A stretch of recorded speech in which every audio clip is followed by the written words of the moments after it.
While meteorology involves a lot of science, forecasting remains largely guesswork, especially extended and long-range forecasts. Yet there are clues as to how this year's growing season might unfold. The predictions and what soybean farmers can do to manage less than ideal planting and growing conditions right after this. My name is Charlie Brunker, and my wife and I and our kids run Precision Ag, try to be on the cutting edge every time we can. We turned on FMH, Precision Ag, crop insurance. We harnessed what we're already doing, and we'll never look back. Grandpa used to call a field, 100 acres, and now we're planting 90 of the 100 acres. Well, we're only paying for the 90 that we plant, and those details actually increased our APHs anywhere from 5 to 12% in the first year.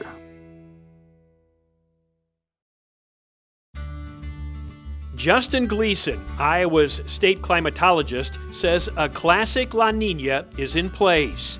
Its presence thousands of miles away, somewhere over the Pacific, affects the jet stream channeling over the United States. Temperatures and precipitation models for Iowa react accordingly. If we look at the current outlooks for March, we are in the classic LaNina setup in terms of temperature, where we're seeing above average chances for warmer than average conditions. How La Niñas impact precipitation chances is a pure flip of the coin. Its presence elevates rain probabilities over much of the Ohio Valley and a higher than average chance of drought conditions across the high plains and desert Southwest. Iowa is caught between the two. We're right in the middle of that interface, which means equal chance of above, below, or near average conditions. That's a change from earlier this winter when projections for the Iowa growing season were skewing dry. More recent modeling, however, indicates La Niña's hold may wane. That enhances chances for precipitation in Iowa during the start of the growing season and beyond. We have seen a slight movement of that higher probability of wetter conditions westward, so towards Iowa. We do have a 60% chance of transitioning from La Niña to what's called ENSO neutral, so right in between the two phases. When we do get in between those two phases, we have a higher probability of wetter conditions than we would if we were stuck in the La Niña phase. So that's something to consider. While field activity has been sparse since last November, soil conditions have changed dramatically. Teresa Middleton, a field services program manager with Iowa Soybean Association's Research Center for Farming Innovation, urges farmers to beware of reading too much into soil tests collected last fall. If you did any soil testing, you want to kind of take that with a grain of salt, because there's a couple of different things that can be affected by that. There's going to be a little bit less nutrient cycling, so this is going to be particularly important for potassium. Those numbers might be a little bit lower than you would expect. Same for pH, there's going to be less soluble salts leaching down into the deeper layers of the soil, so your pH might be a little bit lower too.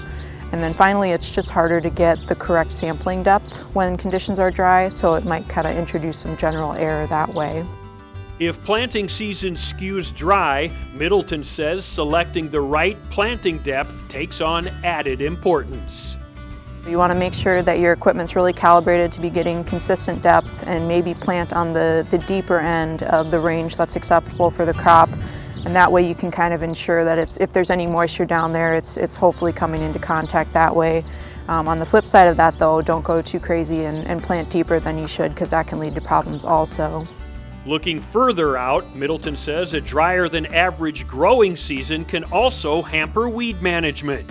To be effective, many herbicides require the weed plant to be actively growing, so take that into account before heading to the field. Make sure you're spraying early in the morning when the plants are kind of recovered from the heat from the day before, and make sure you use an adjuvant if that's recommended for your herbicide.